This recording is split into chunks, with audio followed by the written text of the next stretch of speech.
Aujourd'hui, nous abordons une question qui tourmente vos petits esprits de cuisinier. Mais pourquoi, bordel de Dieu, est-ce qu'on sale l'eau des pâtes? C'est peut-être là l'un des seuls points fixes de la cuisine. Il faut saler l'eau des pâtes coûte que coûte. Je pense pouvoir dire sans trop m'avancer que Cyril Lignac, Paul Bocuse et autres Philippe Etchebest seront tous à peu près d'accord sur ce point-là. Mais cette opération a-t-elle un réel intérêt? Alors pour le savoir, personnellement j'ai été sur internet, comme à peu près tout le monde. Malheureusement, internet véhicule un certain nombre de mythes à propos des raisons pour lesquelles on sale l'eau des pâtes. Des explications souvent contradictoires, parfois douteuses. Je vous ai donc ressorti les deux idées les plus communes, à savoir le sel fait chauffer l'eau plus rapidement ou le sel fait cuire les pâtes plus rapidement. Nous allons donc regarder une à une ces deux idées reçues et essayer de les démonter à coups de pioche. Tout d'abord, le sel fait-il chauffer l'eau plus rapidement? Oui, j'ai décidé complètement arbitrairement, en accord avec moi-même, ceci dit, de commencer par celle-ci. Je suis désolé de briser le mythe, mais cette hypothèse est malheureusement fausse. Le salé chauffe plus lentement que l'eau douce, ce qui en un sens peut paraître assez logique, puisque l'on rajoute de la matière à chauffer dans l'eau salée, il faudra donc chauffer ce corps en plus. Pour les plus sceptiques, faisons un peu de chimie. Pour ceux qui ont peur de se remémorer Jean-Pierre Chevigné, leur professeur de physique-chimie de terminale, vaut peut-être mieux passer. La formule Q égale mc/dt permet de calculer la quantité d'énergie nécessaire à chauffer un corps.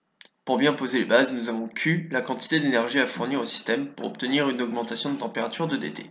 M, quant à elle, correspond à la masse de matière à chauffer, et C, la capacité thermique massique de la matière. En fait, ce coefficient correspond à la quantité d'énergie à fournir pour augmenter la température de la matière d'un seul degré Celsius.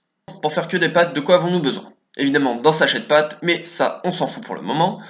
Nous allons considérer que nous mettons 2,5 litres d'eau dans la casserole, ce qui fait environ une masse de 2,5 kg, que nous mettons l'eau déjà partiellement chaude, environ 40 degrés, ce qui représente une élévation de température souhaitée de 60 degrés. Nous obtenons alors une quantité d'énergie à fournir légèrement inférieure à 630 000 joules. Concernant la cuisson des pâtes dans de l'eau salée, nous allons simplement rajouter 20 g de sel dans notre cuisson à l'eau douce, et nous obtenons alors une quantité d'énergie à fournir légèrement supérieure à 630 000 joules. Bon, de ces deux résultats, nous pouvons conclure que, comme nous l'avions supposé, l'ajout de sel va nécessiter un apport d'énergie supplémentaire. Somme toute, cet apport est négligeable puisqu'il est inférieur au pourcent. Bon, puisque notre première hypothèse se retrouve piétinée sans vergogne par les sciences, attaquons-nous à la seconde. Le sel permet-il de cuire les pâtes plus vite? Alors l'idée derrière cette hypothèse, c'est que le sel va augmenter la température de l'eau quand elle bout, et donc permettre aux pâtes de cuire plus vite puisque l'eau sera plus chaude. Mais qu'en est-il? Rassurez-vous, cette fois la science appuiera votre théorie. Alors l'ajout de sel augmente effectivement la température d'ébullition de l'eau. Pour ceux qui en doutent, je vous ai trouvé une petite équation, pas piquée des hannetons. Non, moi non plus, je n'ai aucune idée de ce que cette expression veut dire. Aucune. Mais peut-être qu'un jour on se l'expliquera entre quatre yeux. Enfin, entre deux yeux et un écran. Quatre yeux et un écran au milieu. Enfin bref, on va se l'expliquer quoi. Les allergiques des équations, rendez-vous plus loin. C'est mieux pour vous, je vous assure. Prenons cette fois la formule suivante. Delta T ébullition égale I fois K ébullition fois M. Où delta T ébullition représente la différence de température d'ébullition entre l'eau salée et l'eau douce.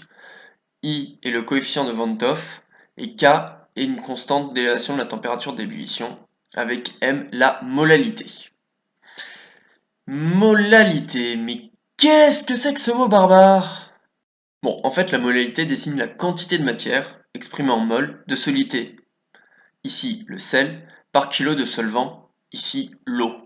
Donc la prochaine fois qu'un individu louche vous bouscule dans la rue, vous pourrez traiter sa cousine germaine de molalité et observer avec satisfaction son regard indigné. Bon, revenons à notre équation. Nous avons toujours nos 2,5 litres d'eau et nos 20 g de sel. On obtient alors une élévation de température de l'ordre du dixième de degré. Ce qui est faible. Très faible. Le sel a donc une influence minime que l'on pourra considérer comme négligeable sur la température d'ébullition de l'eau. Merci science d'avoir piétiné nos croyances impies. Bon, résultat des courses. Saler l'eau de cuisson des pâtes n'augmente la température d'ébullition que de quelques dixièmes de degré et demande un peu plus d'énergie à chauffer. L'un dans l'autre, on s'en fout. Il y a donc bien peu d'avantages à saler l'eau des pâtes, si ce n'est pour le goût incomparable. Pour votre santé, évitez de manger trop gras, trop sucré ou trop salé. Mais non, je déconne, bitches. Bouffer du sel, après tout, l'hypertension artérielle, c'est sympa.